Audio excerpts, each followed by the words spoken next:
शरणं शरणं गच्छामि संघं शरणं गच्छामि धर्मं शरणं गच्छामि बुद्धं शरणं गच्छामि।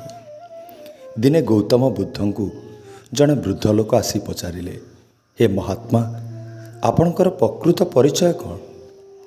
बुद्धदेव टिके स्मित हास्य दे वृद्ध लोक जन को कहले, महाशय ताहले आपण कहूनांती मोर प्रकृत परिचयटा कौन?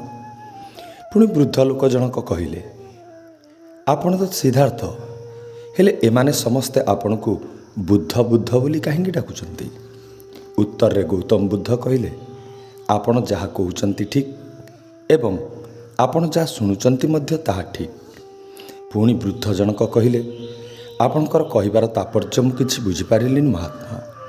बुद्ध उत्तर देले, मु जेतेबेले संसार भितर थिली, संसारर मोहमायारे बांधी होइकी थिली, सेतेबेले मु सिद्धार्थ थिली। आउ जेबे मु संसारर मोहमायार जालुकु काटी सन्यासी साजी गृह त्याग कली, सेबेठारु मु बुद्ध पालटी गली। आउ जेबे मो साधनारे मु सिद्ध लाभ कली, ए संसार तो मते बुद्ध सजाई देला, एथिरे मोर बा दोष कोठी रहीगला।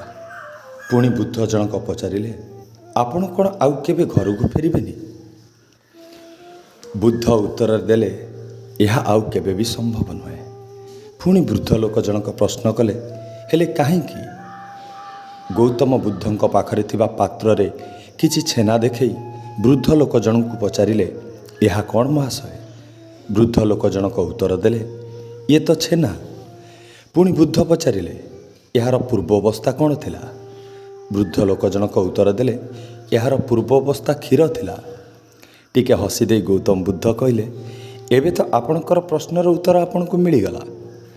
वृद्ध लोक जनक किछि बुझिपारिलेनी, पचारिले, महात्मा मु यार तात्पर्य किछि बुझिपारुनी, आपण कौन कहउचंती? पुणी बुद्धदेव कहले, आपण ई छेनार पूर्व अवस्था को फेरई पारिबे? वृद्ध लोक जनक कहले, यह किपरि संभव?